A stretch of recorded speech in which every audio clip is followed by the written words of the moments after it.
Mga K-drama fans saan mang sulok ng mundo, check-in tayo. Comment mo muna kung taga saan ka bago magsimula ang kwento. Ang anghel na ito ay nagngangalang Dan na karaniwang naglalakbay sa mundo ng mga buhay upang gabayan ang mga kaluluwa patungong langit. Hindi tulad ng katigasan ng ibang mga Diyos, puno ng habag si Dan sa mundo. Hindi lamang siya madalas gumamit ng kanyang kapangyarihan para iligtas ang maliliit na hayop, kundi nagdadala rin siya ng parusa sa mga gumagawa ng masama sa hating gabi. Bukas, iiwan na ni Dan ang kanyang tungkulin sa mundo ng mga tao upang umakyat sa langit. Ngunit bago iyon, may isa siyang huling misyon na kailangang tapusin. Pagkakatanggap ni Dan sa address ng kanyang misyon, nabaling ang kanyang atensyon sa isang gulo sa paligid. 2 tambay ang nang-aapi sa isang babaeng bulag, ngunit ang babae ay tila hindi basta-basta natatakot. Itinaas niya ang kanyang gabay na tungkod at sa ilang hampas lamang napaurong niya ang mga tambay. Bagamat hindi siya mahina ang loob, ang mga insulto ng mga tambay ay malalim na ikinalungkot ng bulag na babae. Ang babaeng ito ay si Yonseo. Siya ang heiress ng isang malaking konglomerato. Kahit ipinanganak siya sa mayamang pamilya, hindi siya pinagpala ng tadhana. Pagkamatay ng kanyang mga magulang, si Yonseo, na dating kapitan ng isang ballet troupe, ay nasugatan ng isang nahulog na chandelier sa gitna ng isang pagtatanghal na nagdulot ng kanyang pagkabulag. Dahil dito, huminto ang kanyang karera at ang malaking yaman nito ay napunta sa kamay ng kanyang mga kamag-anak. Laging nananabik si Yonseo na magkaroon ng corneal transplant, ngunit kabalintunaan, tuwing may donor, bigla itong nagbabago ng isip sa huling sandali. Nanatili siya sa pagitan ng pag-asa at paghihintay na nagdulot ng kanyang pagiging masungit at matinding galit. Malakas ang naging pagkagusto ni Dan sa tibay ni Yonseo. Sinundan niya si Yonseo patungo sa tulay. Naalala ni Yonseo ang kanyang nalipas na karera sa ballet at labis siyang nalungkot. Dahil sa habag, dahan-dahang lumapit si Dan kay Yonseo at gamit ang kanyang transparenteng katawan, iginawad niya ang isang halik ng anghel sa kanyang mga labi. Biglang nawala ang lahat ng lungkot sa puso ni Yonseo at ito'y naging ulan ng mga bulaklak na dahan-dahang bumagsak. Bumalik si Yonseo sa upuan sa parke, dama ang ulan ng bulaklak. Tila dahil sa halik na ito, kahit hindi niya nakikita, naramdaman niya ang presensya ni Dan. Isang bagay na nagulat ng husto sa anghel dahil hanggang ngayon, wala pang taong nakakakita sa kanyang anyo sa mundo. Marahil dahil sa pangyayari kanina sa 2 tambay, naging sensitibo si Yonseo sa lalaking nakaupo sa tabi niya. Inutusan niya si Dan na umalis sa upuan. Dahil sa matigas na ugali ni Yonseo, nakipagtalo si Dan na nagsabing ang lahat sa mundo ay pag-aari ng Diyos at walang karapatan si Yonseo na ipagkait ito sa iba. Ngunit ipinakita ni Yonseo ang kanyang paghamak sa Diyos. Nang makita ni Dan ang kanyang matinding paniniwala, sinabi niyang hindi lahat ng taong dumaan sa trahedya ay nagiging negatibo tulad niya at hindi lahat gustong magpatiwakal. Nang marinig ang sinabi nito, nagulat si Yonseo. Mabilis niyang nilapitan si Dan at tinanong kung sino siya. Sa gitna ng pagtutulakan, nahulog ang panyo sa dibdib ni Dan at ito'y napulot ni Yonseo. Samantala, sa kabilang banda, ang tiyahin ni Yonseo ay nagpa siyang gawin ang ika-20 anibersaryo ng kumpanya sa araw ng kamatayan ng mga magulang ni Yonseo. Hindi lamang niya inanyayahan ang maraming bisita, kundi nagpa siya rin siyang magpasayaw ng ballet troupe. Pagkatapos magretiro ni Yonseo, ang kanyang anak na si Nina ang naging principal dancer ng ballet troupe. Sa anumang anggulo, ito ay isang tahasang paghamon kay Yonseo. Si Secretary Cho ang tagapangalaga ni Yonseo. Pumunta siya sa tiyahin nito at ipinahayag na darating si Yonseo sa selebrasyon. Pero nagmalaki ang tiyahin na nagsabing buti na lamang at siya ang humawak sa ballet troupe nang mabulag si Yonseo, kaya gusto niyang masaksihan nito ang kasalukuyang tagumpay ng grupo. Ngunit winasak ni Secretary Cho ang kanyang pagiging makasarili sa isang pangungusap. Ang kapalaran ni Yonseo ay biyaya ng tiyahin. Kapag nakakita ulit si Yonseo at bumalik sa pangangasiwa ng ballet troupe, sa oras na iyon itataboy siya. Bukod dito, nahihirapan si Yonseo sa paghahanap ng donor para sa kanyang corneal transplant. Naghinala si Secretary Cho na may kinalaman dito ang tiyahin. Bago umalis, sinabi niyang imbestigahan niya ito ng husto. Natakot ang tiyahin. Totoo nga na pinapirma niya ang doktor upang hadlangan ang transplant ni Yonseo para manatili siya sa posisyon at itaguyod ang kanyang anak. Pagkatapos, pumunta siya sa doktor at pinaalalahanan ito na huwag magsalita kung hindi siya ang isasangkot kapag nahuli. Nang gabing iyon, napansin ni Dan na nawawala ang panyo sa kanyang dibdib. Ito lamang ang tanging daan para makapasok siya sa langit. Kung wala ito, hindi siya makakalusot sa pinto ng langit. Kinabukasan, nagmadali si Dan sa paghahanap. Bigla niyang naalala, marahil nasa bulag na babae iyon. Sa sandaling iyon, nagising si Yonseo mula sa isang bangungot. Dumating agad si Secretary Cho para aliwin siya. Mula nang mawala ang kanyang mga magulang, si Secretary Cho ang laging nag-aalaga at nagmamalasakit kay Yonseo. Alam niya ang sakit at galit nito, ngunit patuloy pa rin siyang nagbibigay ng pag-asa. Nais niyang makita ulit ang ngiti ni Yonseo. Ngunit para kay Yonseo, ang mga salitang ito ay tila panlalait at lahat ay masakit. Kinabukasan, biglang nagbago si Yonseo. Nag-ayos siya at dumalo sa anibersaryo ng kumpanya. Ito ang unang pagkakataon na lumabas siya sa publiko mula ng mabulag, kaya naging sentro siya ng atensyon ng lahat ng bisita. Habang nagtatanghal ang ballet troupe, wala si Yonseo sa mga manunood. Pumunta siya sa isang madilim na pasilyo ng kumpanya. Ipininid niya ang pinto, kinuha ang panyo ni Dan at ginawa itong headband ng isang mananayaw. Inilapag niya ito sa tabi niya bilang kanyang kasama sa madilim na lugar. Sumayaw siya ayon sa tugtog mula sa pagtatanghal. Sa programa, umakyat si Yonseo sa entablado para magtalumpati. Inaasahan ng tiyahin na gagamitin nito ang kanyang kapansanan para makakuha ng sponsors para sa ballet troupe. Ngunit minaliit ni Yonseo ang kanyang tiyahin na nagdulot ng matinding galit nito. Ginawa ni Yonseo ito bilang paghihiganti dahil ginawa ng tiyahin ang selebrasyon sa araw ng kamatayan ng kanyang mga magulang. Pumunta rin si Dan sa selebrasyon para kunin ang panyo. Habang sumasayaw si Yonseo, nakuha ni Dan ang panyo at siya rin ang tanging nakakita sa kanyang sayaw. Nang umalis na si Yonseo kasama si Secretary Cho, unti-unting lumubog ang araw. Nagtungo si Dan sa huling lugar ng kanyang misyon upang salubungin ang kaluluwang aalis na. Ang huling taong kailangan niyang salubungin ay si Secretary Cho. Nalaman niyang may gumalaw sa kotse nito, kaya nawalan ito ng kontrol sa kurbada ng bundok. Nang dumating si Dan, nakabitin ang buong kotse sa gilid ng bangin. Buhay pa si Yonseo at naramdaman ang presensya ni Dan, kaya humingi siya ng tulong. Sa huli, hindi na nakapagpigil si Dan. Sa sandaling malapit nang mahulog ang kotse, pinigilan niya ang oras, ibinunyag ang kanyang tunay na anyo bilang anghel, at lumipad patungo sa kotse para iligtas si Yonseo at ibalik ito sa kalsada. Hindi nagtagal, natagpuan si Yonseo ni Kang Woo na nagkataong dumaan at dinala siya sa ospital kung saan isinagawa ang corneal transplant mula kay Secretary Cho. Bagamat na iligtas si Yonseo, nagdulot ito ng malaking pagkakamali ni Dan. Binalaan na siya ng mga nakatatandang anghel, isa sa mga ipinagbabawal sa kanila ang makialam sa buhay at kamatayan ng tao. Ngayon, nailigtas niya ang isang taong dapat nang mamatay, si Yonseo. Bilang parusa, dapat sanang mawawasak ang kanyang kaluluwa. Ngunit nang ipinikit ni Dan ang kanyang mga mata at naghintay ng hatol, walang nangyari. Nalaman niyang ang mga kaluluwang kanyang natulungan noon ang nagmakaawa para sa kanya. Kaya nagbigay ng pangalawang pagkakataon ng langit. Mabubuhay siya bilang tao sa loob ng 100 araw at tutulungan niyang magmahal ang isang babae. Kapag nagtagumpay siya, muli siyang makakapasok sa langit. Ang babaeng tinutukoy ay si Yonseo.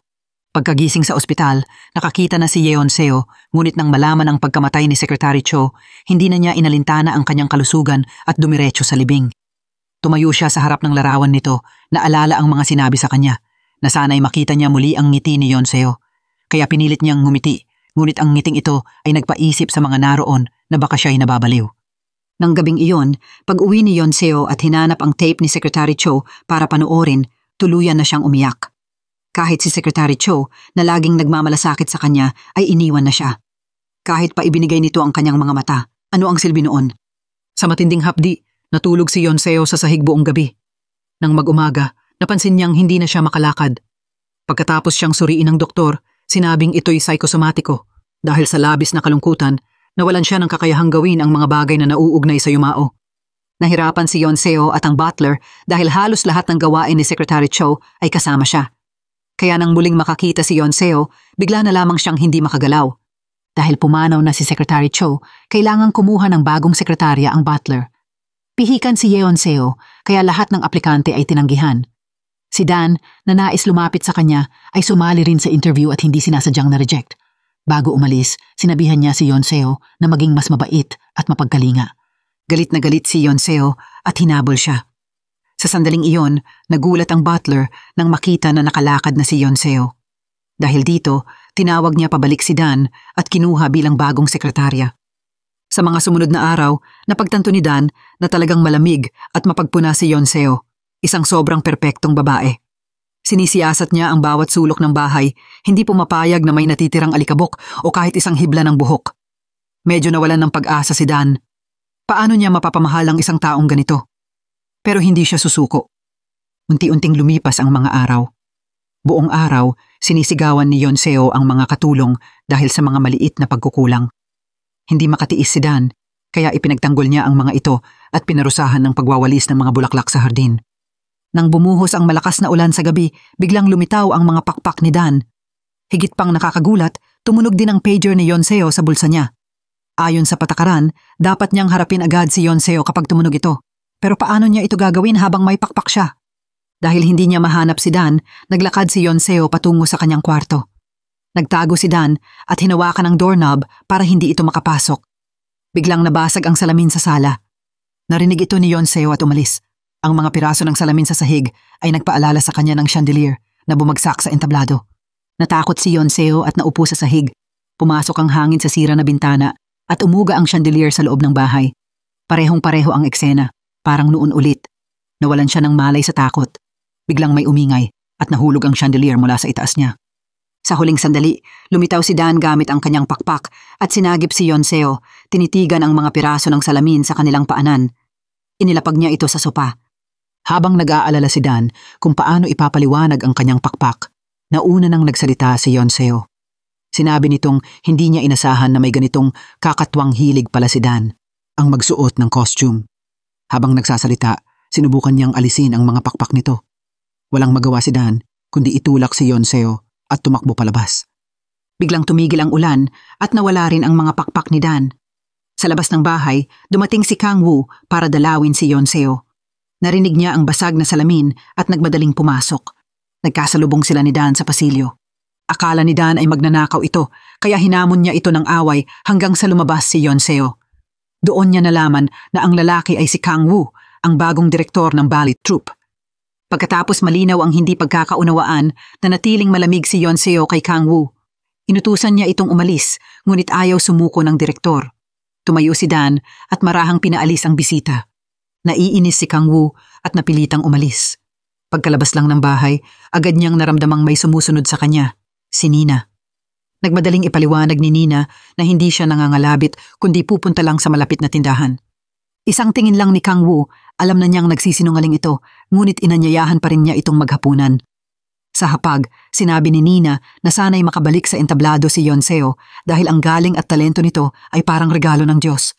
Kung sakaling bumalik ito, handa siyang umurong kahit kailan. Pagkasabi nito, umalis si Nina sa dahilang mag-CR. Ngunit nang bumalik, bigla siyang hinawakan ni Kang Woo at tinitigan ang mukha nito. Alam niyang nagpunta lang ito sa CR para isuka ang kinain, isang mapanganib na paraan para pumayat. Bilang tugon, hinila ni Kang Woo si Nina sa bintana at pinatingin sa sarili nito. Sinabihan niya itong maging makasarili kung gusto nitong maging magaling na mananayaw, unahin ang pagmamahal sa sarili. Kinabukasan, tinawag ni Yonseo ang mga security para balikan ang footage ng CCTV noong gabing nabasag ang bintana. Naalala ni Dan ang paglitaw ng kanyang pakpak. Baka nakuha iyon ng kamera. Habang nag-aalala, sinabi ng security na posibleng nasira ng bagyo ang sistema kaya walang makikitang salarin. Nang marinig ito, nakahinga ng maluwag si Dan. Habang nagpapaalam sa security, bigla niyang napagtanto. Ang gwardiya pala ay isang mataas na anghel na nagkukunwari para tulungan siyang malampasan ang peligro. Pinag-isipan nila ni Dan ang biglaang paglitaw ng pakpak nito. Matapos pag-aralan, napag-alamang posibleng dahil ito sa ulan. Samantala, habang umaalis ang anghel, dumating si Kang Woo kasama ang isang pulis. Nag-aalala pala ang lola nito sa nangyari sa bahay ni Yonseo. Ngunit ang biglaang pagkilos na ito ay ikinairita ni Yonseo. Pagkatapos umalis ng pulis, hinila ni Yonseo si Dan para umalis na. Hindi binigyan ng pagkakataon si Kang Woo na magsalita. Ngunit nagkaproblema. Umamin si Dan na hindi siya marunong magmaneho, kaya napilitan silang isakay si Kang Woo papunta sa puntod ng mga magulang ni Yonseo at ni Secretary Cho. Doon, umiyak si Yonseo sa labis na pagkamis sa kanila. Nabago ang pananaw ni Dan. Hindi pala ito ganun kasama tulad ng inakala niya. Paglabas ng libingan, sinabi ni Dan kay Yonseo na tutulungan niya itong magkaroon ulit ng pag-asa dahil siya ang dahilan ng pagdating niya sa mundo. Parang deklarasyon ng pag-ibig ang dating nito. Kaya nagulantang si Yonseo. Biglang umulan. Nagmadaling bumalik si Dan para humingi ng payong, ngunit naalala niyang lumalabas ang pakpak niya kapag umuulan. Kaya hindi siya makabalik kaagad kay Yonseo. Habang naghihintay, sinamantala ni Kang Woo ang pagkakataon. Hindi inasahan ni Yonseo na may dala itong projector. Ipinakita nito ang mga nakaraang sayaw ni Yonseo, sinabing isa siyang likas na mananayaw at inanyayahan siyang bumalik. Bagamat tumanggi si Yonseo, may bahagi sa kanya ang nanggigilalas. Nang pauwi na sila, aksidente niyang nalaman na si Kang Woo pala ang tumawag ng pulis noong aksidente siya. Sa sandaling iyon, napagtanto rin ni Dan ang koneksyon nila. na baka si Kang Woo ang tunay na pag-ibig ni Yonseo. Isang araw, pag-uwi ni na Yonseo at Dan, nakita nilang pumasok ng walang paalam ang tiyahin ni Yonseo. Kunwari may handaan para sa paggaling nito, pero totoo'y ninakaw nito ang mga dokumento ni Secretary Cho tungkol sa paghadlang sa corneal transplant ni Yonseo. Galit na pinaalis ni Yonseo ang mga kamag-anak nito. Nagtaka si Dan sa ugali nito. Hindi alam ang kasamaan ng tiyahin. Akala niya ay sobra lang si Yonseo. Dahil dito, nag-away sila ng husto. Sa galit, agad na pinaalis ni Yonseo si Dan. Pero hindi pa huhuli ito. Umalis nga siya. Maya-maya, pumunta ang butler kay Dan at inaya itong uminom. Payo nito'y humingi na lang ng tawad. Lasing na umuwi si Dan kasama nito. Itinali ni Dan ang isang panyo sa pulso ni Yonseo, sabay sabing isipin nito na kasama pa rin siya. Pagkatapos, inakit niya itong sumayaw. Sa kalasingan, sinabi niyang ang sayaw ni Yonseo ang pinakamagandang tanawin sa mundo. Pagkasabi nito, nahiga si Dan sa balikat ni Yonseo. Ngunit nang mag-umaga, dinampot siya ng pulis. Ipinatawag pala siya ni Yonseo dahil sa pagpasok nito sa bahay nang walang pahintulot. Nagmakaawa si Dan. Dito, inamin ni Yonseo na narinig niya ang mga sinasabi nito noong gabi. Pareho ito sa sinabi ng lalaki sa parke noong mabulag siya. Kaya't nahulaan ni Yonseo na matagal nang nagpaplano si Dan na lapitan siya kahit pa ang maging sekretarya niya. Nang marinig ito, hindi alam ni Dan kung paano ipapaliwanag. Totoo nga, magagawa lang niyang sabihin ng malabong siya'y isinugo ng nasa itaas para lumapit kay Yonseo. Ngunit ang itaas na tinutukoy ni Dan ay ang Diyos, samantalang akala ni Yonseo ay ang kanyang pamilya. Nang walang paliwanag, inutusan niya ang pulis na dalhin ang espiyang ito. Nang araw na iyon, nagkaroon ng emergency meeting ang Ballet Company dahil inanunsyo ni Kang Woo na si Yonseo ang magiging bagong leader ng grupo. Pero hindi pa niya napapayag si Yonseo na bumalik. Sa harap ng mga puna ng investors, iginiit ni Kang Woo na siguradong magkakaroon ng press conference si Yonseo para personal na ipahayag ang kanyang pagbabalik. Sa kabilang banda, aksidenteng nalaman din ni Yonseo na kumakalat na online ang balita tungkol sa kanyang pagbabalik. Alam niyang si Kang Woo ang may gawa nito. Diretso siyang pumunta sa dance troupe at mariing sinabi kay Kang Woo na imposible ang kanyang pagbabalik. Kahit anong pilit ni Kang Woo, hindi siya pinansin ni Yonseo. Pag-uwi ni Yonseo, natanggap niya ang liham ng kanyang tiyahin. Nakapaloob dito ang kontrata para sa extension ng kanyang appointment. Tumawag din ang tiyahin niya. Sinusunog nito ang mga dokumentong iniimbestigahan ni Secretary Cho tungkol sa corneal donation at sinabing mali ang pag-uugali ni Yonseo. Dahil hindi aprobado ng board, siya pa rin ang magpapatuloy bilang head ng dance troupe at chairman ng corporation. Kung ayaw pumirma ni Yonseo, kailangan nitong dumalo sa press conference para ipahayag ang kanyang pagbabalik. Ikinasuklam ni Yonseo ang pagpapanggap ng kanyang tiyahin. Mariin niyang tinanggihan ang kontrata. Pinangakuan niya ang tiyahin na tiyak siyang darating sa press conference ng maayos. Ngunit ang totoo, kapag nagkakaproblema si Yonseo, hindi siya makagalaw ng mag-isa. Naalala niya si Dan. Tila sa piling lang ni Dan siya normal. Pero matapos matanggal si Dan, lahat ng kasambahay sa bahay ni Yonseo ay hindi na kinaya ang ugali nito at nag-resign. Naiwan lang ang butler na si Yumi. Isang araw, dinala ni Yumi ang isang katulong na dating miyembro ng dance troupe. Sinabi nito na nakita nito ang guardyang tumatanggap ng suhol mula sa tiyahin at siya rin ang may basag ng bintana ng gabing iyon. Nang mapagtantong nagkamali siya kay Dan, nagsimulang maghanap nito si Yonseo. Sa wakas, nagkita sila sa upuan kung saan sila unang nagkakilala. Iminungkahi ni Yonseo na bumalik si Dan sa trabaho. Masayang pumayag si Dan, pero may 3 kondisyon siya. Samantala, ang tiyahin ni Yonseo ay nagkakalat na darating ito sa press conference. Kung may mangyaring masama kay Yonseo doon, magagamit niya ito para tuluyang makuha ang korporasyon. Kaya't kailangang maging maingat si Yonseo. Para hindi maagaw ng tiyahin ang mga ari-arian ng pamilya, nagsimula si Yonseo ng rehabilitation training kasama si Dan. Para siyang sanggol na natututong maglakad at nadapa. Tinulungan siya ni Dan, ngunit nahulog rin ito. Napaka-romantiko ng atmosfera. Sinabi ni Dan na gagamitin na niya ang unang kahilingan. Ang dalhin si Yonseo sa templo para magdasal. Doon, nagkita sila ni Kang Woo. Ang pagkikita pa lang ito ay planado ni Dan at Kang Woo. Sigurado si Dan na si Kang Woo ang tunay na pag-ibig ni Yonseo. Habang nasa templo, umalis si Dan at nanood mula sa malayo, umaasang magiging masaya si Yonseo sa ibang lalaki. Makalipas ang ilang araw, nagkatotoo ang press conference. Nakaputi si Yonseo at elegante siyang lumakad sa harap ng mga kamera, inanunsyo ang kanyang pagbabalik. Wasak ang lahat ng plano ng tiyahin. Para ipagdiwang, nag-inuman sila ni Dan sa entablado. Bilang pasasalamat, ibig halikan ni Yonseo si Dan sa pisngi, ngunit biglang lumingon ito at nagkatagpo ang kanilang mga labi. Nabigla si Yonseo at hindi makapagsalita ng maayos. Sumunod, si Dan naman ang unang humalik. Nakita ito ni Kang Woo at biglang lumitaw ang mga pakpak sa likod nito. Biglang umulan.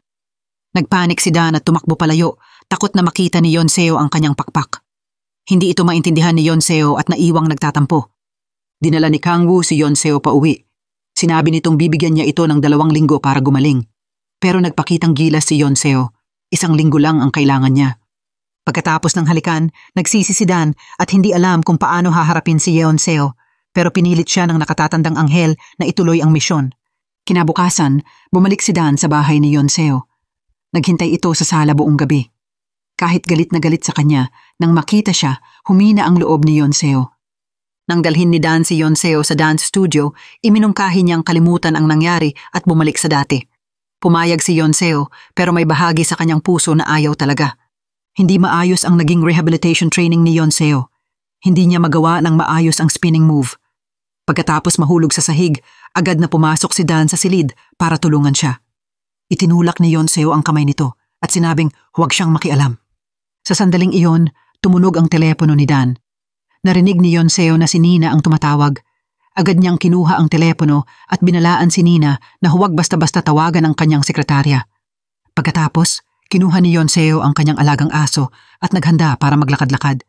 Ngunit hindi inaasahan, nandoon si Nina sa harap ng pinto. May regalo ito para sa pagbabalik ni Yonseo at naghamon din, nais nitong makipagkompetensya para sa posisyon ng troop leader. Ang balita tungkol sa pagbabalik ni Yonseo ay nagdulot ng maraming atensyon sa troop at nag-interes ang isang mayaman at kilalang negosyante na handang mamuhunan para lang makita siyang sumayaw.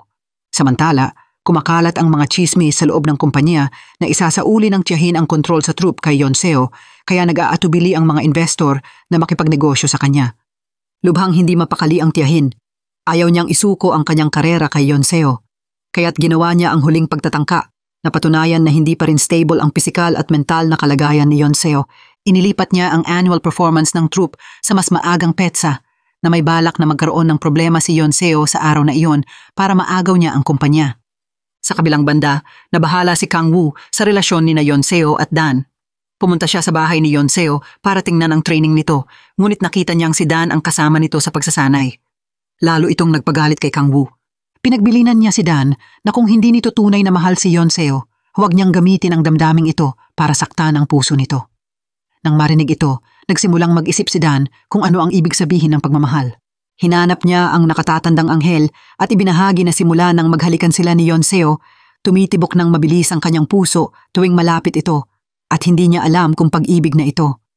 Nang marinig ang kalituhan ni Dan, ikinuwento ng nakatatandang anghel ang isang pangyayari 15 taon na ang nakalilipas para bigyan siya ng babala. Noon, isang anghel ang umibig sa isang mananayaw na tao at naparusahan ng Diyos, naging alikabok. Hindi napagtanto ni Dan na ang lalaki sa kwentong ito ay si Kang Woo at ang babaeng katulad ni Yonseo. Bumalik si Dan sa kanyang tungkulin. Nagsanay ng walang tigil si Yonseo hanggang sa dumugo ang kanyang mga kuko sa paa. Nang makita ito ni Dan, nasaktan ang kanyang puso at pinunasan pa niya ang dugo. Sa sandaling iyon, tinanong siya ni Yonseo kung mahal niya ito. Nag-atubili si Dan na aalala ang kwento ng anghel na naging alikabok. Lalo siyang ayaw aminin ang kanyang nararamdaman. Ang pagtanggi ni Dan ay ikinalungkot ni Yonseo. Pinalayas niya ito sa dance studio at ipinagpatuloy ang pagsasanay. Mabilis na lumipas ang 1 linggo. Sa araw na iyon, inayos ng tiyahin ang pagkikita nila ni Yonseo. Sinabi nitong para sa nalalapit na gala ng troop, inimbitahan niya ang isang importanteng investor at inutusan si Yonseo na alagaan ito ng mabuti. Sinabi nitong kung wala ang negosyanteng ito, mahihirapan si Yonseo sa kanyang comeback performance. Dahil sa pressure, pumayag si Yonseo. Pagkatapos ng meeting, nakita niya si Kang Woo sa labas, naghihintay sa kanya. Palang nalaman ni Dan ang larawan ni Yonseo noong bata ito, sumasayaw sa tabing dagat na may nakasulat sa likod. Unang beses sumayaw ng ballet. Para tulungan si Yonseo na maalala ang kanyang unang pagmamahal sa pagsayaw at muling pag-isahin sila ni Kang Woo, nag-set up si Dan ng maliit na entablado sa tabing dagat at pinuntahan nila ito kasama ni Kang Woo. Sa paghimok ni Kang Woo, muling sumayaw si Yonseo sa maliit na entablado. Habang pinapanood ito ni Dan, naalala niya ang eksena noong nakaraan, ang batang si Yonseo sa ballet at ang lalaking nanonood. Nadama ni Dan ang kakaibang kirot. Masaya dahil sa ganda ng pagsayaw ni Yonseo, ngunit may pagsisising ibinigay niya ito sa iba. Pagkatapos makita si Yonseo, pumunta si Kang Woo sa libingan para dalawin si Seol, ang mananayaw na minahal niya 15 taon na ang nakalilipas. Ang pagmamahal na ito ang naging dahilan ng kanyang parusa bilang anghel. Nakita niya si Kang Woo na tila ayaw ng mabuhay. Sinubukan nitong pigilan siyang magpakamatay, ngunit namatay ito sa mga bisig ni Kang Woo. Mula noon, ilang beses nang sinubukan ni Kang Woo na maging tao, ngunit hindi nagtagumpay. Dumating ang araw ng gala ng troupe. Dumating si Yonseo na nakaayos. Bago pumunta, uminom siya ng stimulants para hindi umasa kay Dan. Nang makita siya ng negosyante, ipinakita nito ang tunay na ugali at sinubukan siyang hawakan. Pero tiniis lang ito ni Yonseo, alam niyang parte ito ng industriya. Ang plano sana ng tiyahin ay magretiro sa gala at ihandog ang posisyon kay Yonseo. Pero gaya ng inaasahan, may balak itong masama. Pinainom niya ng droga si Yonseo para mapahiya ito sa harap ng mga investor, pero nabigo ang plano nito dahil kay Dan. Naalala ni Dan ang payo ng butler na maging maingat sa venue. Napansin niya ang isang lalaking kakaiba ang kilos pero walang ebidensya kaya hindi siya makakilos. Nang bumalik siya, nakita niya ang plano ng tiyahin na may waiter na magbubuhos ng wine kay Yonseo para mahulog ito.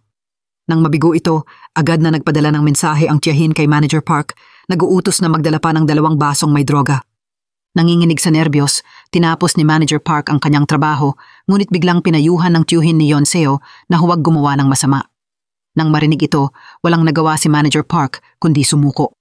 Hindi inaasahan, si Runa na kapatid ni Nina ay may balak din na sirain si Yonseo. Tinurukan niya ng hallucinogens ang mga prutas at hindi ito alam ni Yonseo nang kumain siya ng isa. Nang umakyat sa entablado ang tiyahin para anunsyuhin ang pagbibigay ng posisyon kay Yonseo, biglang nahilo ito at nagsimulang magwala. Tinawag pa ang negosyanteng matandang gahaman. Pagdating ni Dan, nahihilo nang naglalakad si Yonseo sa deck, halos makatumba sa bawat hakbang. Mabilis na sinalo ni Dan ang pagkakahilo nito. Sa ilalim ng mahinay na tingin ni Dan, nawalan ng malay si Yonseo.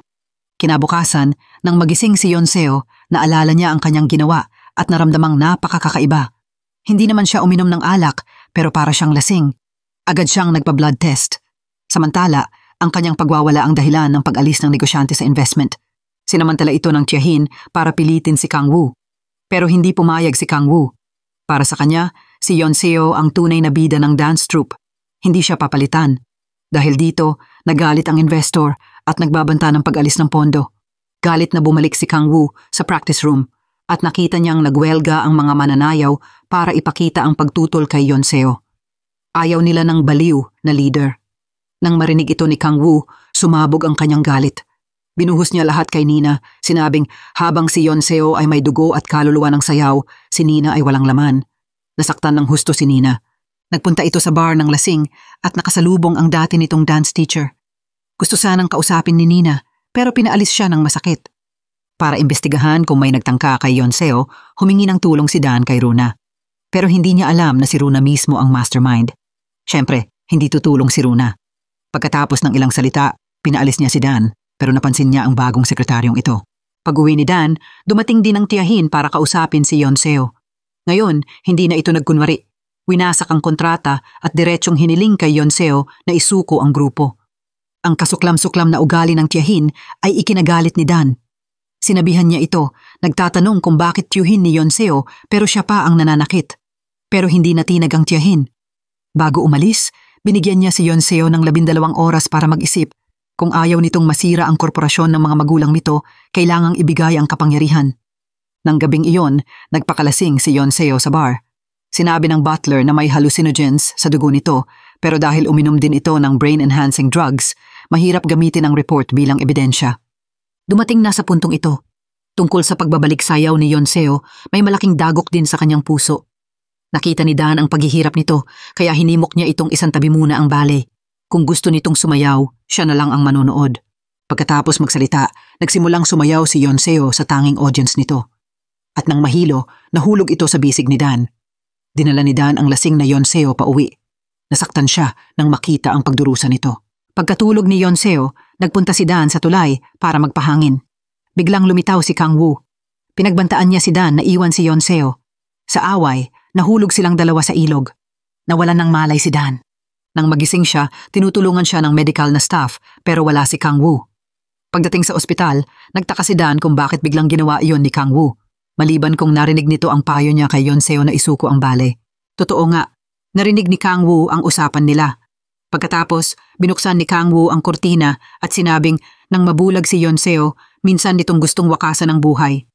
Dahil isinilang siyang mananayaw, ang balit ang buhay ni Yonseo at ang pag-urong ay pagpapahirap sa kanya. Pero imbes na suportahan ni Dan si Yonseo, pinapaisip pa niya itong sumuko. Hiniling ni Kang Woo na mag-resign na lang si Dan. Kung hindi na siya magiging mabait. Hinabol ni Dan si Kang Woo, inaming mahal niya si Yonseo, kaya hindi siya aalis. Responsibilidad niyang ibalik ang kaligayahan nito. Para sa kanya, si Kang Woo ang kaligayahan ni Yonseo. Malapit nang matapos ang 12 oras pero hindi nagmamadali si Yonseo at patuloy sa pagsasanay. Biglang pumasok ang butler, dala ang blood test report na may pag-asang magamit ito. Tumawag ang tiyahin, nagbabantang iaanunsyo ang pag-agaw sa dance troupe kung hindi dadalo si Yonseo sa meeting. Sinabi nitong darating siya. Si Dan, bagong kuha pa lang ng driver's license, ay nagmamaneho papunta sa meeting nang biglang umikot ang kotse at dinala si Yonseo sa tulay kung saan siya nahulog. Tumayo siya sa delikadong rail, sinisikap intindihin ang nararamdaman ni Yonseo nang magpatiwakal ito. Nakita ito ni Yonseo at natakot ng husto, kumapit siya kay Dan sa takot na baka mahulog ito. Pagkatapos nilang makababa, sinabi ni Dan kay Yonseo na bagaman pinayuhan niya itong bitawan ang lahat, alam niyang ang ballet ang pinakamasayang sandali para rito. Kung mahal ni Yonseo ang pagsayaw, dapat itong magpatuloy. Ano man ang desisyon ni Yonseo, palagi siyang nasa tabi ni Dan. Sa paghihikayat ni Dan, bumalik si Yonseo sa kumpanya ng puno ng determinasyon. Hindi niya pinansin ang tingin ng tiyahin, diretsong kinausap ang mga investor. Unay humingi ng paumanhin sa nangyari sa event ng dance troupe at nangakong ang susunod niyang pagtatanghal ang magiging huling laban niya. Kapag nabigo siya, kusang bababa siya sa posisyon. Pagkatapos ng meeting, galit na galit ang tiyahin at hinanap si Yonseo. Ayon dito, simula nang mawala ang mga magulang ni Yonseo, siya ang nag-alaga sa troupe at si Yonseo ang biglang sumingit at nagnakaw ng kanyang mga pagsisikap. Bagamat pumayag ang mga investor na bigyan ng pagkakataon si Yonseo, patuloy na lalaban ang tiyahin. Tulad ng inaasahan, nagwelga ang mga miyembro ng troupe bilang protesta kay Yonseo, nais nilang makipagnegosasyon kay Kang Woo. Pero mas lalong tumatag ang loob ni Kang Woo, diretsong sinabing ang sino mang absent kinabukasan ay tatanggalin. Sa tingin ni Yonseo, ang pagpipilit ni Kang Woo ay lalo lang magpapalayo sa mga miyembro. Habang iniisip kung paano makikisama sa troupe, iminungkahi ni Dan na humingi ng tulong kay Nina dahil iba ito sa tiyahin at Runa. May mabuti itong puso. Sinunod ni Yonseo ang payo ni Dan at tinawagan si Nina. Sinabing pagkatapos sumali sa troupe, magiging patas na ang laban nila. Nahikayat si Nina sa mga salitang ito at sinabi nito kung saan nagpupunta ang mga miyembro. Kamakailan, nagvo-volunteer sila sa nursing home. Sumama si Yonseo para makisalamuha sa mga matatanda. Ngunit sa panahong ito, isang matandang babae ang nakapagsimula ng sunog nang matamaan ng kandila. Inako ni Yonseo ang responsibilidad para protektahan ang matanda. Nang makita ng mga miyembro na si Yonseo ang may gulo, hindi sila nasiyahan at sinabing huwag niyang isipin na makakakuha siya ng suporta sa pagpapanggap. Naunawaan ni Yonseo ang problema, ang pagiging sentro ng atensyon sa entablado. Kaya tinawag niya si Kang Woo sa nursing home para magsimula ng bagong auditions, kasama na siya. Patutunayan niyang karapat-dapat siyang maging leader at kung hindi, magsisimula siya bilang grupo. Ang mga salita ni Yonseo ay tinanggap ng mga miyembro at bumalik ang lahat sa pagsasanay. Isang araw, napansin ni Kang Woo ang mga kamay ni Dan. Naalala niya ang araw na nahulog sila sa tubig. Malubha ang mga sugat ni Dan noon pero ngayon parang walang nangyari. Nagduda si Kang Woo at sinundan si Dan, natuklasang nakipagkita ito sa isang nakatatandang anghel sa supermarket. Pumunta si Kang Woo sa simbahan para kumpirmahin ito sa nakatatandang anghel. Totoo nga, isang anghel din si Dan. Sa kabilang banda, palaging nananaginip si Dan ng isang eksena kung saan naglalaro ang isang batang babae at lalaki na lubha niyang hindi maintindihan. Kaya nagtanong siya sa nakatatandang anghel. Pero sinabi nito na ito'y dahil unti-unti nang naghahangad maging tao si Dan, kaya nagkakaroon ng ganitong panaginip. Para pigilan si Dan, ginawa ng nakatatandang anghel na maging abo ang kasama ng matanda sa nursing home sa harap mismo niya. Isang anghel din pala ito. Nang malaman ng matanda na wala na ang kasama, labis siyang nalungkot. Nakita ni Dan ang mukha ni Yonseo sa matanda at bigla niyang naunawaan na hindi dapat siya nananatili sa tabi ni Yonseo. Hindi niya dapat ipagpatuloy ang relasyong ito. Kung hindi, kapag nawala siya, masasaktan lang si Yonseo. Agad siyang umuwi at nagbitiw sa trabaho kay Yonseo. Nang marinig ito, nasaktan si Yonseo sa biglaang pag-alis ni Dan. Hinawakan niya ito, pero nang makita ang matatag na desisyon nito, galit na inutusan ni Yonseo ang butler na asikasuhin agad ang resignation na umaasang hindi na sila muling magkikita. Pagkatapos umalis ni Dan, tinawag siya ni Kang-woo para magkita, pero ang butler ang sumagot. Doon niya na lamang umalis na si Dan. Bagamat ito ang resulta na gusto ni Kang-woo, nag-aalala pa rin siya sa isang anghel na tulad ni Dan na lumalapit kay Yonseo. Si Yonseo, nakakaraanan lang ng problema sa pag-ibig, ay kailangang tiisin din ang pag-iisa sa dance troupe. Pero tiniis niya ang lahat, naghintay kasama ang iba para sa pagpili ng performers. Pero inanunsyo ng tiyahin na hindi magiging judge si Kang-woo ngayon dahil sa tingin nito ay hindi ito makapagiging patas. Nang marinig ito, sinabi rin ni Kang-woo sa tiyahin na aalis siya sa panel at ibibigay ang desisyon sa mga miyembro ng dance troupe. Sila na ang pipili ng leader nila. Ang kilos ni Kang-woo na sundin ang sariling kagustuhan ay ikinagalit ni Runa. Nakita ng tiyahin ang maitim na ekspresyon ni Runa at naalala ang sinabi minsan ng asawa nito. Napakabait ng tiyuhin ni Yonseo at hindi pinahintulutang saktan ng tiyahin ang iba para sa sariling interes.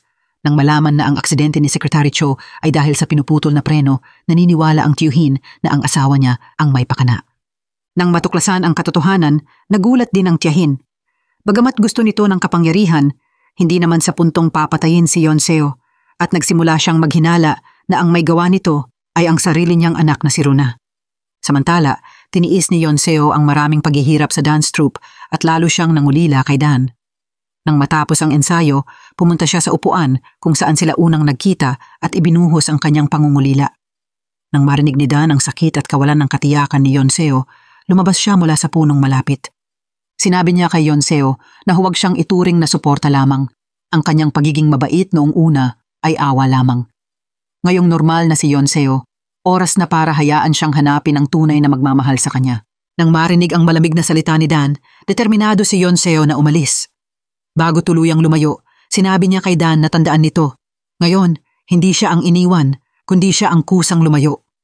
Pagkatapos magbitiw, hindi pumunta si Dan sa simbahan, kundi nanatili sa nursing home para alagaan ang matandang babae na nawalan ng kasama. Nang magising ang matanda, nakiusap ito kay Dan na dalhin siya sa kanyang asawa. Lumalabas na alam pala ng matanda na ang asawa niya ay isang anghel.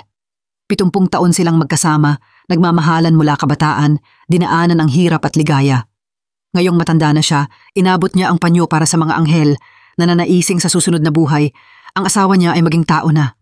Kahit alam ng matanda na hindi perpekto ang pag-ibig sa anghel, hindi siya nagsisi. Dahil ang bawat tagpo sa buhay ay tadhana at wala nang ibang magmamahal sa kanya gaya ng asawa niya. Nagpapasalamat siya sa pagkakataong maranasan ang ganitong pag-ibig. Pagkasabi nito, pumanaw ang matanda sa bisig ni Dan. Pagkatapos, nagpasya si Dan na hanapin ang lugar na palagi niyang napapanaginipan. Gusto niyang malaman ang damdaming nakabaon sa kanyang puso. Sa kabilang banda, nagsimula na ang unang pagsusuri. Nang sumayaw si Nina, takip ang kanyang mga mata. Mula nang makita ang dati niyang ballet teacher, nagmakaawa siyang tulungan siya nito. Ang pamamaraang ito ay itinuro ng guro. Bagamat handang-handa, tinanggihan pa rin ni Kang-woo ang pagganap ni Nina. Sumunod si Yonseo. Ang tema ng ballet ay isang malungkot na kwento. Naalala ni Yonseo si Dan habang sumasayaw. Ang larawan ng isang babaeng naghihirap, ang kanyang emosyon ay napasama sa galaw na antig ang lahat ng miyembro. Pagkatapos ng pagtatanghal, tumanggap siya ng malakas na palakpakan. Habang si Dan naman ay naglalakbay patungo sa kanayunan ayon sa kanyang alaala. Nang tanungin niya ang mga lokal tungkol sa bahay sa kanyang panaginip, biglang umulan ng malakas. Bumalik ang mga alaala. Nakita niya ang batang lalaki na sinasaktan ng lasing na ama tuwing umuulan. Ayon sa memorya, kinuha niya ang isang kahon mula sa malaking banga sa bakuran. Laman nito ay mga larawan ng isang batang lalaki at babae at mga drawing ng pagsasayaw nila sa dalampasigan. Ang pangalan ng babae ay Yonseo. Sa wakas, naalala ni Dan na siya pala ang batang lalaki sa alaala. Bigla siyang nakaramdam ng kakaiba, kaya nagmadali siya pabalik sa dalampasigan. Doon din pumunta si Yonseo. Mula nang umalis si Dan, ang nararamdaman ni Yonseo ay hindi galit, kundi pag-ibig at pangungulila. Dahil dito, nang isayaw niya ang malungkot na ballet, puno ng pighati at paghahanap sa pag-ibig ang kanyang katauhan, ngunit hindi ito ang hinahanap ni Kang-woo, kaya nasabihan si Yonseo nito. Nang makauwi, nanaginip siya ng batang lalaking kalaro noong bata siya, na ikinagulat niya. Ayon sa butler, marahil ay labis ang pressure kay Yonseo, kaya napanaginipan niya ang lugar ng kanyang kabataan. Mas mabuting bumalik doon para magpahinga. Kaya kinabukasan, nagbakasyon si Yonseo at nagtungo mag-isa sa nayon ng kanyang kabataan. Hindi inaasahan, doon niya nakita si Dan. Ang taong lagi niyang inaasam ay nasa harap na niya.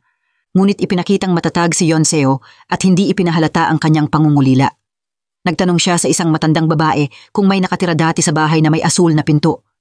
Malinaw na naalala ni Yonseo na unang nakita ang bata nang umuulan. Nakita niyang nakatayo ito sa mapanganib na pampang kaya ibinaba niya ang payong at yumakap para ilayo ito sa peligro. Madalas silang maglaro hanggang sa isang araw, sinabi ni Yonseo na mag-aaral siya ng ballet sa ibang bansa. Bago umalis, isinayaw niya ito para sa bata. Nang araw na iyon, unang nakita ng bata ang bahaghari pagkatapos ng ulan at ang pinakamagandang bagay sa mundo, si Yonseo. Si Yonseo ang nagbigay sa kanya ng dahilan para ipagpatuloy ang buhay. Ngunit para kay Yonseo, ang batang lalaki ang unang nanood sa kanya at siya rin ang nagturo kung paano sumayaw ng may puso. Sinabi ng matanda na ang batang si Bo ay namatay nang mahulog sa tubig habang nagtatago sa kanyang amang nananakit. Nang sandaling iyon, nakatayo si Dan sa batong kung saan siya nahulog. Bumalik ang alaala ng kanyang kamatayan at labis siyang napaiyak sa sakit. Malungkot din si Yonseo sa nangyari. Pumunta siya sa bulaklakang pinaglalaruan nila noong bata. Biglang lumitaw si Dan. Tinawagan niya ang umiiyak na Yonseo, sinabing tiyak na naalala siya ng bata bago mamatay dahil si Yonseo ang pinakamasayang alaala nito. Pareho silang nagbigay pugay sa batang lalaki sa dalampasigan. Nais ni Yonseo na sumama si Dan pabalik ng Seoul, ngunit alam ni Dan na hindi pa niya ganap na nalulutas ang mga agam-agam sa kanyang puso. Kaya hiniling niya kay Yonseo na maghintay pa ng kaunti. Kapag ganap na naayos na ang lahat, babalik siya kay Yonseo. Ito rin ang kanyang hiling. Pansamantala, ang panyo ni Dan ang magiging kapalit ng kanyang presensya. Pagkatapos, umalis si Dan at naiwan si Yonseo sa dalampasigan, nanonood sa malungkot nitong paglisan. Ang paglalakbay na ito ay nagbigay kay Yonseo ng pangako ni Dan na nagpasigla sa kanyang kalooban. Masayang-masaya, binalot ni Yonseo ang panyo ni Dan sa kanyang handbag at sinabihan ang butler na hindi na kailangan ng bagong sekretarya. Sa tamang panahon, babalik din si Dan. Nagpatuloy si Yonseo sa pagsasanay sa dance troupe. Habang papalapit ang araw ng pagpili ng bagong leader, muling nagbalak ang Tiyahin at Runa. Kinolekta nila ang mga curriculum vitae ng lahat ng miyembro, naghahanda para kumalat ang suhol. Samantalang abala sa konspirasya ang Tiyahin at Runa, si Yonseo ay nag-ensayo ng walang tigil, nais niyang manalo sa pamamagitan ng tunay na kakayahan. Isang gabi, biglang umulan ng malakas na nagpaalala kay Yonseo kay Dan. Hindi niya alam kung nasaan ito. Sa sandaling iyon, nasa nursing home si Dan. Ang hinahanap niya ay ang kanyang amang malupit sa kanya noong bata pa siya. Nang makita ang ama sa bingit ng kamatayan, umiyak si Dan sa lahat ng paghihirap na dinulot nito sa kanya. Nang marinig ang mga salita ni Dan, mahinang inabot ng ama ang kamay nito at nagpakasya sabihin ang tatlong salita, "Paumanhin ko." Dahil sanay si Dan sa kalupitan ng ama, nagulat siya sa paghingi nito ng tawad. Mabilis siyang lumabas ng kwarto at doon namatay ang ama. Ang susunod na investigasyon ni Dan ay ang tunay na pagkatao ni Kang Woo. Dahil nalaman nito na si Dan ay isang anghel at binalaan na hindi dapat masyadong magtagal sa tabi ng tao. Tanging si Dan lang ang makapagpapasaya kay Yonseo. Sa tulong ng nakatatandang anghel, nakapasok si Dan sa bahay ni Kang Woo at natuklasang si Seol, ang minamahal nito, ay kahawig na kahawig ni Yonseo. Nang malaman ni Dan na itinuturing lang ni Kang Woo si Yonseo bilang kapalit at hindi tunay na pag-ibig, nagpasya siya na ang magpapasaya rito. Kahit anong parusa ang dumating, hindi siya magsisisi. Matapos magdesisyon, bumalik si Dan kay Yonseo at nangakong hindi na siya muling aalis. Pagkatapos, hinalikan niya ito. Nawala ang lahat ng agam-agam sa puso ni Yonseo. Muling nagkaisa ang dalawa, hayagan na ngayong ipinapakita ang kanilang pagmamahalan. Nang muling hahalikan ni Dan si Yonseo, nabigla sila ng butler. Samantala, ang nakatatandang anghel, nang marinig ang hinala ni Dan kay Kang Woo, ay pumunta sa templong madalas puntahan nito. Nang makita ang spirit tablet ni Seol, agad niyang naunawaan ang tunay na katauhan ni Kang Woo. Nakita ang lasing na nakatatandang anghel ni Kang Woo na pumunta rin sa simbahan para balaan ito. Ngunit inanyayahan siya ng nakatatandang anghel na umupo at inumin ang katotohanan. Si Kang Woo ay isang anghel na pinabayaan ng Diyos at naging anghel tao. Itinanong ng nakatatandang anghel kung bakit pinupuntirya ni Kang Woo si Dan. Dahil sa pagnanais nitong ibalik si Yonseo sa entablado at sa tuwing malapit siya rito, may nararamdaman siya na nagpapalala ng galit kay Dan. Ngayon, ayaw nang magsinungaling ni Dan kay Yonseo. Nais niyang aminin na siya ang batang lalaki sa nakaraan na naging anghel matapos mamatay. Matagal siyang naghahanda ng sasabihin pero takot siyang hindi paniwalaan ni Yonseo. Dumating ito at nagtanong kung saan siya napunta noong mga nakaraang araw. Nang makita ang nag-aalala nitong muka, inamin ni Dan na pinuntahan niya ang kanyang ama, ang nagtaboy sa kanya noon, para tanungin kung bakit siya pinarusahan ng labis. Buti na lang at nakahingi ito ng tawad. Nang marinig ito, niyakap siya ni Yonseo. Kinabukasan, nag-uusap ang mga miyembro ng dance troupe tungkol sa pakikipag-ugnayan ni Runa sa ilan sa kanila. Agad itong ikinagalit ni Kangwoo at hininalang sinusuhulan ni Runa at nang tiyahin ang mga miyembro para iboto si Nina. Galit na kinonfront ni Kangwoo si Runa, ngunit matalim itong nagpanggap at itinangging may kinalaman siya. Sinabi nitong walang basihan ang chismis at hindi dapat kanselahin ang botohan dahil lang sa sabi-sabi. Sa kabilang banda, lihim na nakipagkita ang butler sa dating lighting staff ng dance troupe na tinanggal 3 taon na ang nakalilipas at inayos ang pagkikita nito kay Manager Park. Lubhang nabagabag si Manager Park na laging napipilitang gawin ang masama para sa tiyahin. Ipinagtapat ng dating staff na ang pagkakasugat ni Yonseo noon ay hindi aksidente, na may taong gumawa nito.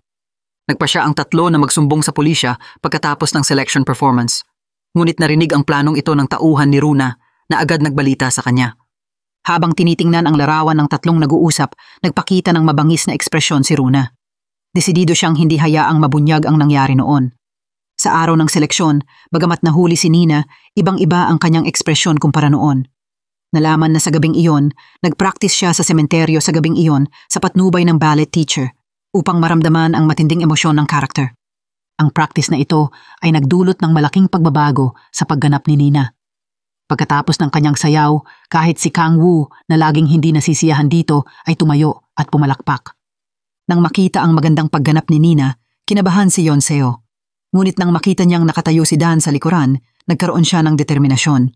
Sa tugtog ng musika, isinayaw ni Yonseo ang kwento ng pag-ibig na nauwi sa paghihiwalay. Sa entablado, naiparating ni Yonseo ang lungkot at pighati sa bawat manonood. Marami ang naiyak pagkatapos ng kanyang pagganap.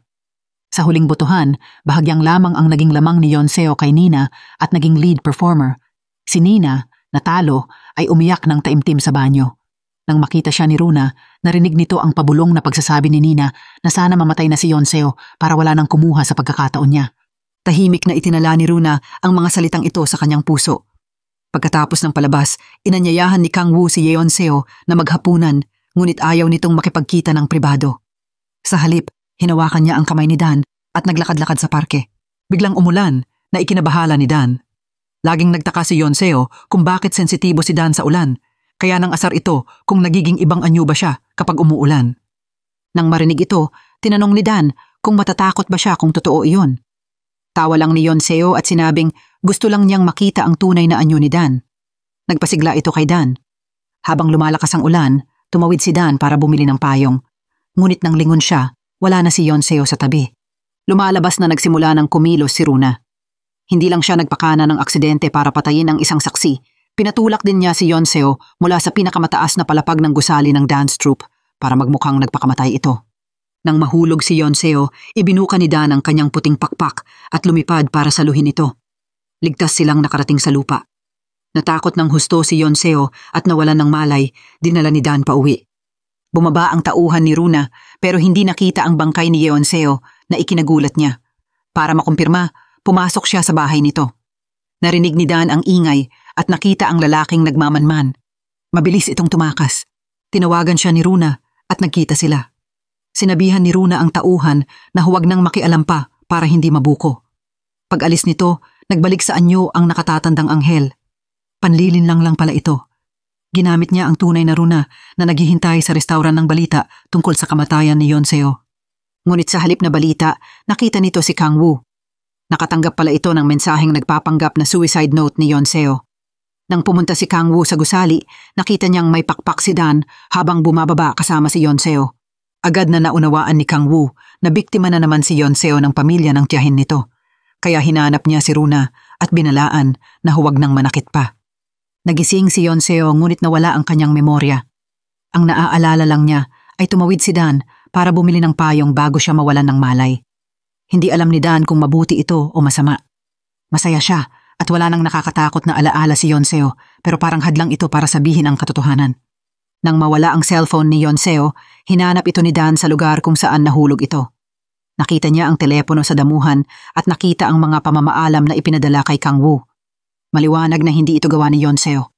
Agad na pinaghinalaan ni Dan ang pamilya ng tiyahin dahil sila lang ang gustong mamatay si Yonseo. Nang gabing iyon, kinausap ni Dan ang nakatatandang anghel at ipinahayag ang pagkadismaya sa kalupitan ng mga kamag-anak. Nang marinig na nagkakasundo na si Dan sa mga tao, agad siyang pinigilan ng nakatatandang anghel at pinagbilinan na matakot sa parusa ng Diyos. Tinanong ni Dan kung siya ang may gawa ng pagkawala ng memorya ni Yonseo. Hindi ito ikinaila ng nakatatandang anghel at muling binalaan si Dan na ang bawat tao ay may sariling kapalaran at bilang anghel, hindi siya dapat pumabor. Iyon ang pinakamakasariling gawain ng isang anghel. Kinabukasan, pumunta si Yonseo sa dance troupe na parang walang nangyari na ikinagulat ng tiyahin at ni Runa. Agad na tinawag ni Runa ang kanyang tauhan at tinanong kung bakit hindi pa rin namamatay si Yonseo kahit na itinulak na mula sa 10 palapag. Habang nakikipag-usap sa telepono si Runa, nakinig ng palihim ang kanyang tiyahin at nalaman ang tunay na intensyon nitong patayin si Yonseo na ikinatakot nito. Nagsimula na ang pagsasanay ng dance troupe. Lumapit si Nina kay Kang Woo at ipinahayag na ayaw niyang gampanan ang ibang papel. Gusto lang niya ang lead role kahit na understudy pa ni Yonseo. Ang ugaling ito ni Nina ay itinuro ng kanyang guro na nagsabing para makuha ang posisyon, hindi dapat madaling magkompromiso. Habang naghihintay kay Yonseo sa gusali ng dance troupe, nakita ni Dan ang tauhan ni Runa. Naalala niya ang gabing iyon sa barko. Ang taong ito ang lihim na gumalaw at malamang naglagay ng droga kay Yonseo. Sinundan niya ito hanggang sa opisina ni Runa na nagpatunay sa kanyang hinala. Pagkatapos, hinarang niya si Runa sa garahe at binalaan. Nakita na niya ang kasuklam-suklam na ugali nito at poprotektahan niya si Yonseo mula ngayon. Patuloy na binabaliwala ni Runa ang mga babala ni na Kang Woo at Dan. Nang mahanap ni Dan ang telepono, hindi niya ibinalik kay Yonseo. Ngunit ang labis niyang pag-aalala ay nagdulot ng pagdududa kay Yonseo. Para malaman ang dahilan, gumawa ng plano si Yonseo. Nagpanggap siyang nagpalinis ng dance studio kay Dan at pumunta sa kwarto nito. Doon niya nakita ang kanyang telepono. Nang buksan ito at makita ang mensahe, namutla siya sa galit. Nagalit siya kay Dan sa pagtatago nito at diretsyong pumunta kay Kang Woo.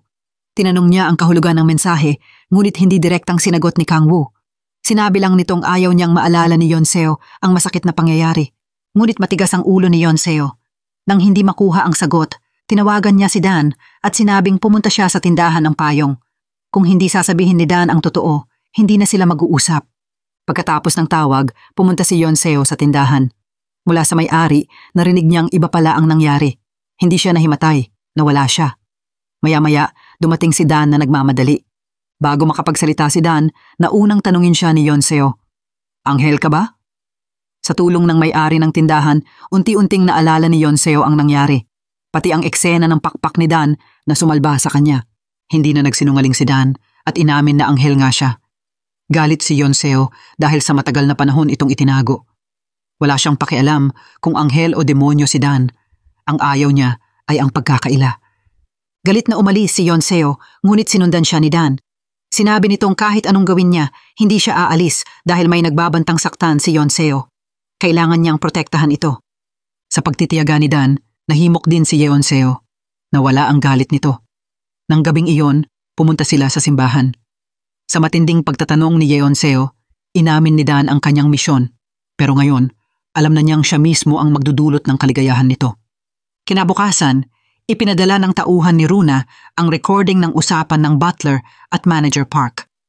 Narinig ni Runa na tumigil na raw sa investigasyon ang butler kaya nasiyahan ito. Ngunit pagkatapos magsalita, biglang hinagis ng butler ang telepono ni Manager Park sa ilog. Nalaman kasi nito na may nahanap na saksi tungkol sa aksidenteng nagpabulag kay Yonseo at aksidente rin ang nangyari sa saksing ito. Nang makita sila ni Manager Park, lalo siyang nahiya. Lumuhod ito at inamin na utos ni Runa ang pagkamatay ni Secretary Cho.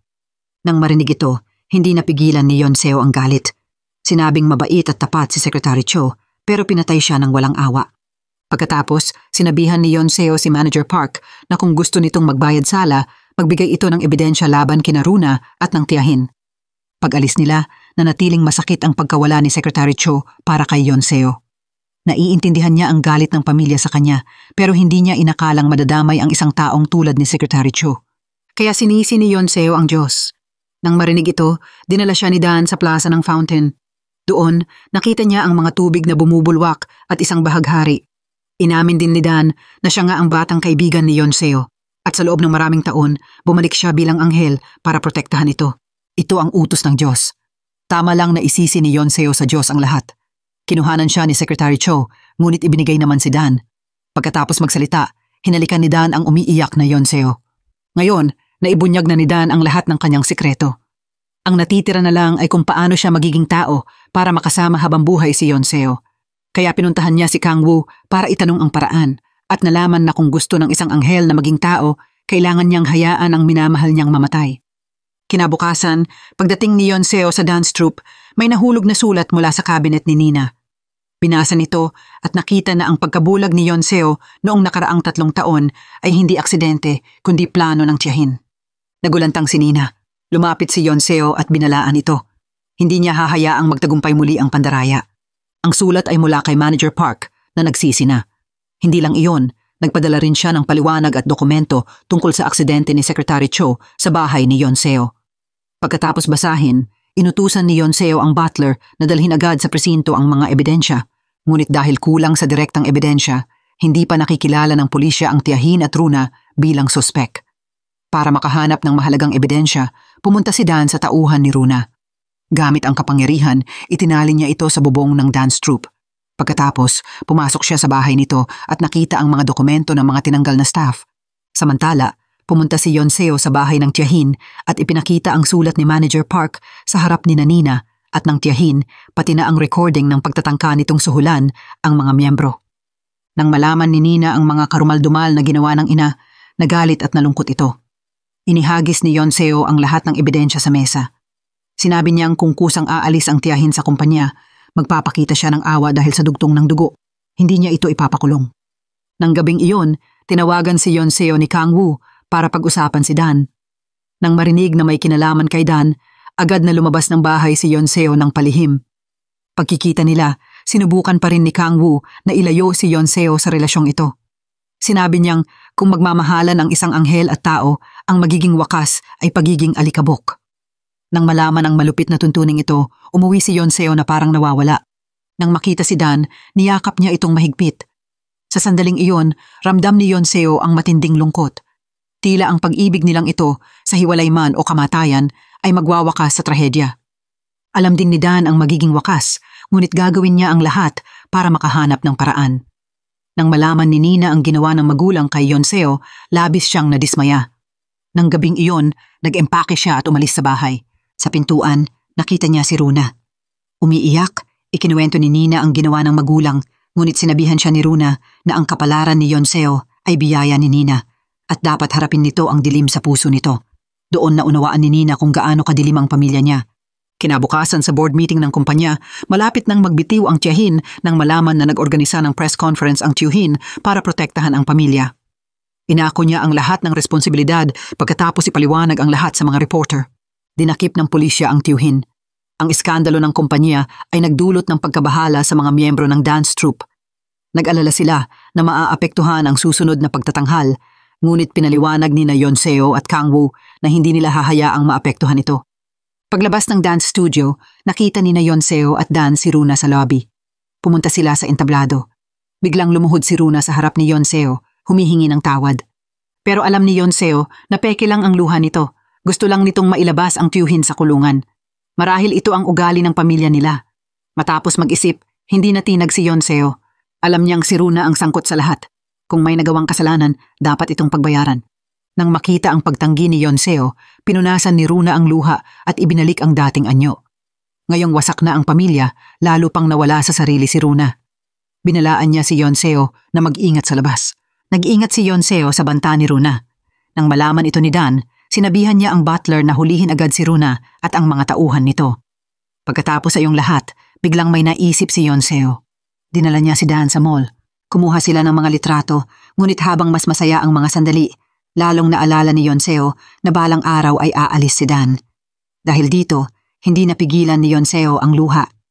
Nang tanungin siya ni Dan, nalaman niyang ipinaliwanag na ni Kang Woo ang lahat, na 1 buwan na lang ang natitira kay Dan sa mundo, at ang parusa sa pagmamahalan ng anghel at tao ay ang maging alikabok. Pinatahan lang ni Dan si Yonseo sa pagsasabing magiging tao siya at pinagbilinan si Kang Woo na huwag nang guluhin pa ang isip nito.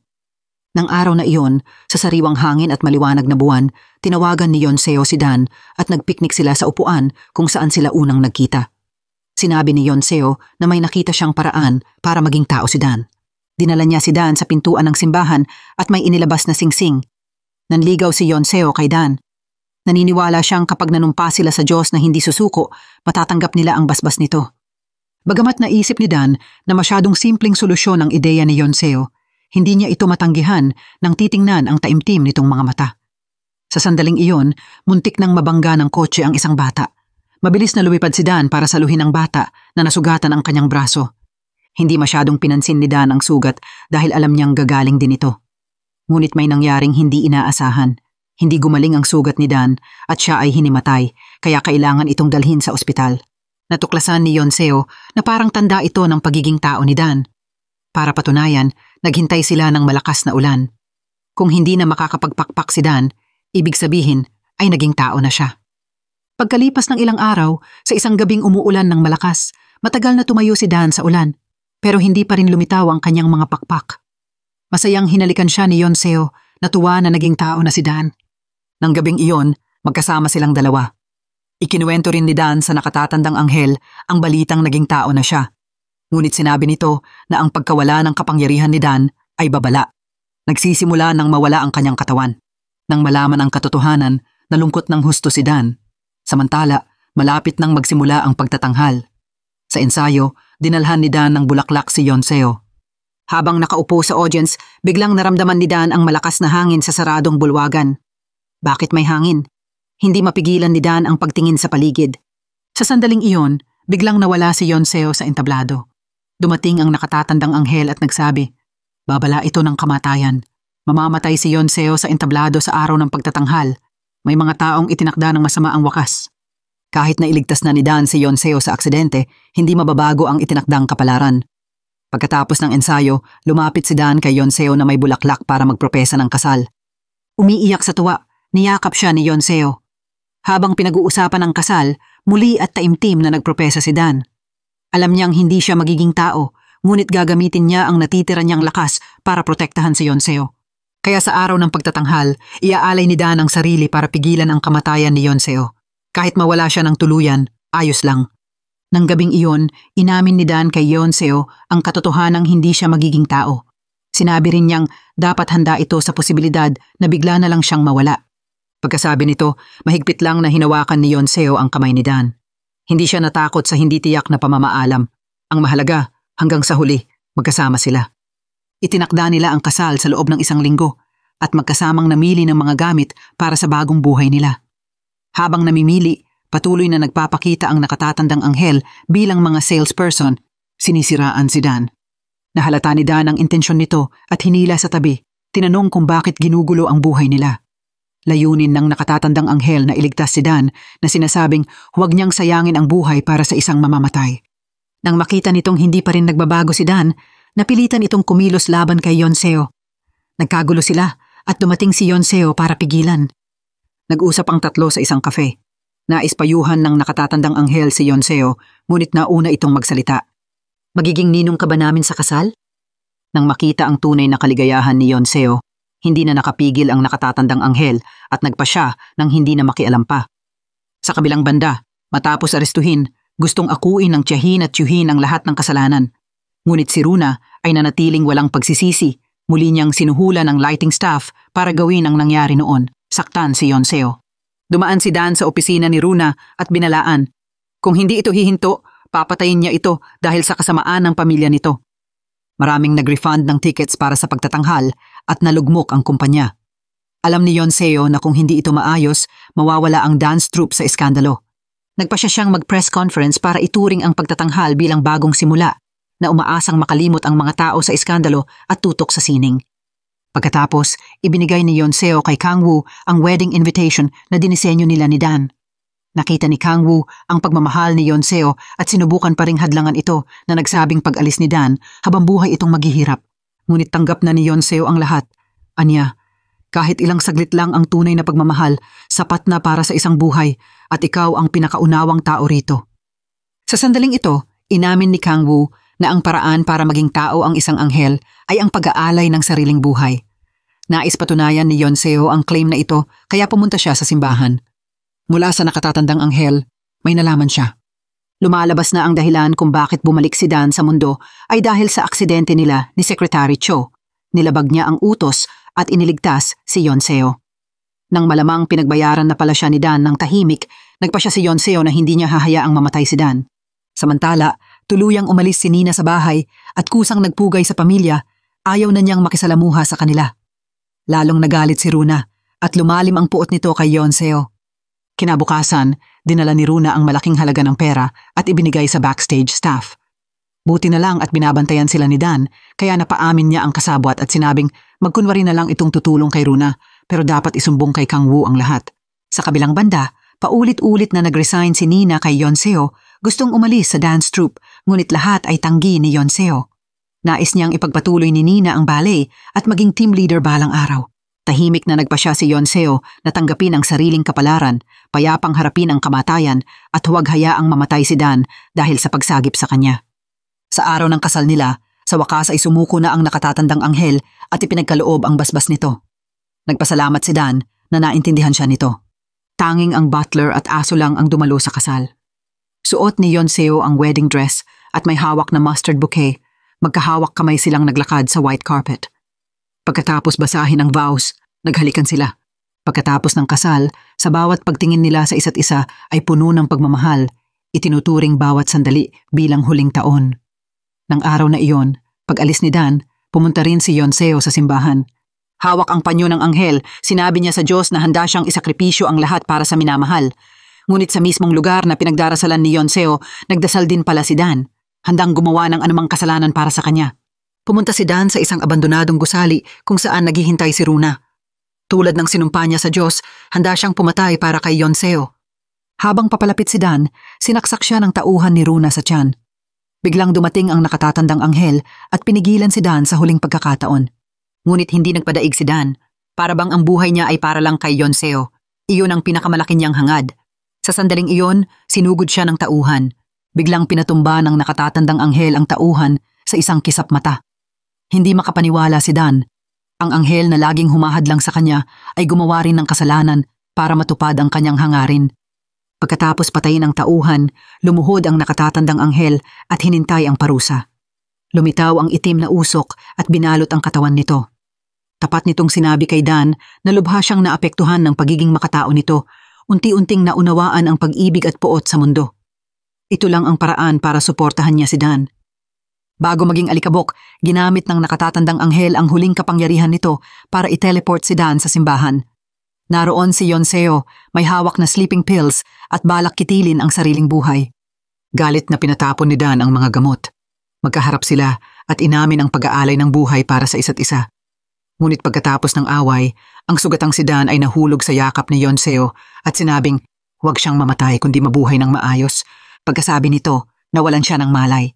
Pagkatapos dalhin sa ospital, dumating si Kang Woo at sinabing nasugatan si Dan dahil sa pagtatangka nitong patayin si Runa. Naunawaan ni Yonseo na isinantabi na ni Dan ang sariling kamatayan at hindi napigilang humagulgol.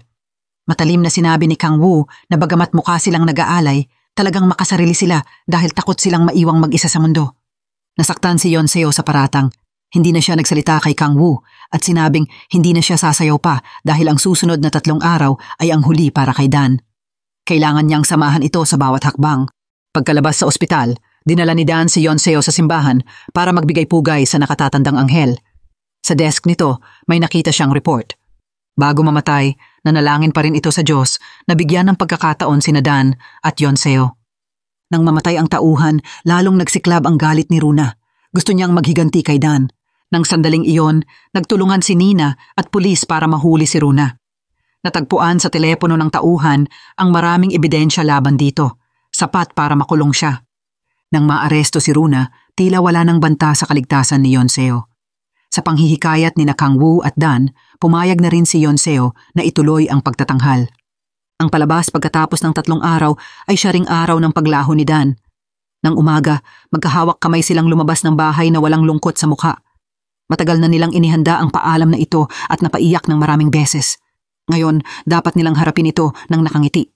Ngunit may nangyaring kaguluhan sa detention center. Hindi nagsisisi si Runa at nagpanggap na magpapakamatay. Dinala siya sa ospital ng pulisya. Doon, sinaktan niya ang isang nurse at pagkatapos magpalit ng damit, pumunta sa gusali ng dance troupe. Sinadya niyang ipaalam kay Nina ang kanyang lokasyon na ang target niya ay hindi si Yonseo kundi si Dan. Alam ni Runa na sa kabutihan ni Nina, tiyak na sasabihin nito kay Dan para ilabas siya sa performance hall. At tama nga, nang malaman ni Dan ang balita, agad niyang hinanap si Runa sa gusali. Sa pagitan ng unang performance, nakita ni Yonseo ang isang babaeng may hawak na armas na sumusunod kay Dan. Nang matagpuan ni Dan si Runa, hinabol niya ito. Biglang tumalikod si Runa at inihagis ang armas sa sahig na nagsasabing ito na ang pagkakataon ni Dan na patayin siya. Nagdalamhati si Dan, ngunit sa huli ay hindi siya kumilos at hinayaan ang pulis na dalhin si Runa. Habang inaalis, sinabi ni Runa kay Dan, "Dapat sa iyo ang kamatayan," na ikinabahala ni Dan. Nagtaka siya kung may pinatay na ba itong iba. Sa sandaling iyon, pumasok si Yonseo sa dressing room na namumutla ang muka. Mabilis niyang tinanong si Nina kung kaya nitong gampanan ang lead role kinabukasan. Pagkatapos, umakyat si Yonseo sa entablado. Ang eksena ay ang pagpapanggap ng bida na patay, ngunit totoong naghihingalo si Yonseo. Nang subukan niyang pigilan si Runa, sinaksak siya nito sa tiyan. Lalong umalingasaw ang dugo sa tiyan ni Yonseo sa entablado, ngunit ipinangako niya kay Dan na ibibigay niya ang pinakamagandang performance. Pagkatapos ng palabas, nahulog siya sa bisig ni Dan. Dinala si Yonseo sa ospital para ma-emergency treatment. Samantala, pinanonood ni Dan ang countdown clock na papalapit na sa hating gabi.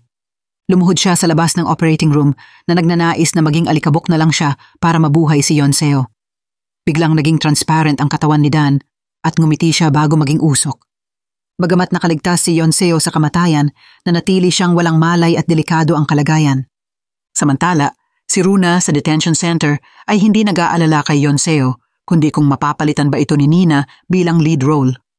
Nang kumpirmahin ang balita, nagpakita siya ng ngiti. Nagtagumpay ang lahat ng plano niya. Ngunit kinabukasan, ipinalabas sa balita na nagretiro na si Nina pagkatapos ng performance. Inako niya ang kasalanan ng pamilya at hindi na muling sasayaw. Nang malaman ito ni Runa, bumagsak ito. Lumipas ang mga araw, ngunit hindi nagising si Yonseo. Umiiyak ang butler sa tabi ni Kang Woo sa ospital. Napansin ni Kang Woo ang panyo ni Dan. Kakaiba, hindi naging itim ang feather pattern nito. Lumalabas na pagkatapos mawala, bumalik si Dan sa langit. Ipinatawad siya ng Diyos dahil sa pagmamakaawa ng nakatatandang anghel at dahil hindi siya pumatay. Naging anghel muli si Dan at bumalik sa mundo. Ngunit hindi na siya makikita ng mga tao. Para makita si Yonseo, pumasok siya sa panaginip nito. Sa panaginip, dinala ni Dan si Yonseo pauwi at namuhay silang mag-asawa. Ngunit isang gabi, naramdaman ni Yonseo na wala siyang nararamdamang tibok ng puso kay Dan. Nang malamang nalaman na ni Yonseo ang katotohanan, hindi ito ikinaila ni Dan. Hinagod niya ang mukha nito at sinabing ang pagkikita at pagmamahalan nila ang pinakamagandang regalo sa kanya. Hinalikan niya ito sa huling pagkakataon. Sa totoong buhay, hinalikan din ni Dan si Yonseo sa ospital. Nang lumuha siya at tumulo ang luha sa mukha nito, biglang naging itim ang feather sa panyo. Muli siyang nag-alay ng buhay para gumaling si Yonseo. Makalipas ang ilang buwan, bumalik si Yonseo sa kompanya bilang isang strikto at walang awang leader. Pinabayaran niya ang tiyuhin, tiyahin at Runa sa mga kasalanan nila. Ngunit sa personal na buhay, hindi siya makalimot kay Dan. Madalas niyang maramdaman na nasa tabi pa rin siya nito. Nakikipag-usap siya sa hangin at pumupunta sa upuan kung saan sila unang nagkita kapag umuulan, naghihintay na muling lumitaw si Dan sa ilalim ng ulan. Hindi na nakayanan ng butler na makita si Yonseo na nabibihag pa rin ng pag-ibig kaya inanyayahan niya itong uminom. Inilabas niya ang isang kahon na natagpuan sa kwarto ni Dan at inilapag sa mesa, galit na nagsasabing talagang balak sanang iwan ni Dan si Yonseo. Lumalabas na puno ng anniversary cards ang kahon mula sa unang linggo ng kanilang kasal hanggang sa ika-10 anibersaryo. Nang mabasa ang mga ito, bumuhos ang luha ni Yonseo. Nahulog siya sa yakap ng butler at sinabing ayaw pa rin niyang kalimutan si Dan. Sa totoo lang, palaging nasa tabi ni Yonseo si Dan. Ngayon lang, hindi siya nakikita ng mga tao. Pagkatapos ng pagtatanghal, nagpa siya si Kang Woo na lisanin ang dance troupe at pumunta sa ibang bansa. Bago umalis, nagkita sila ni Nina. Nagpaalam na si Nina sa entablado at naging guro ng sayaw. Nararamdaman niyang ito ang buhay na bagay sa kanya. Nang araw na iyon, muling pumunta si Yonseo sa upuan kung saan sila unang nagkita ni Dan. Tahimik na umupo si Dan sa tabi nito, nakikinig habang kumakausap sa sarili si Yonseo. Nang iaabot na niya ang kamay para punasan ang luha nito, biglang lumingon si Yonseo at nakita si Dan sa tabi niya. Sa sandaling iyon, lumitaw si Dan na parang tunay na tao. Dahan-dahang inabot ni Yonseo ang kamay, hinawakan ang dibdib ni Dan, at naroon nga ang init at tibok ng puso. Masayang niyakap ni Yonseo si Dan. Sa eksaktong sandaling iyon, biglang nawala ang anghel na panyo sa dibdib ni Dan. Lumalabas na kahapon, isinulat na ni Dan ang huling ulat sa Diyos. Naunawaan na niya ang layunin ng misyong ipinagkatiwala sa kanya, ang pagmamasid sa sangkatauhan. Mula ngayon, sasamahan ni Dan si Yonseo bilang isang tao, tutuparin ang habambuhay na misyon ng pagmamasid. Susundin niya ang kalooban ng Diyos, pagyayamanin ang himalang pag-ibig na ito at mamumuhay ng maligaya kasama si Yonseo.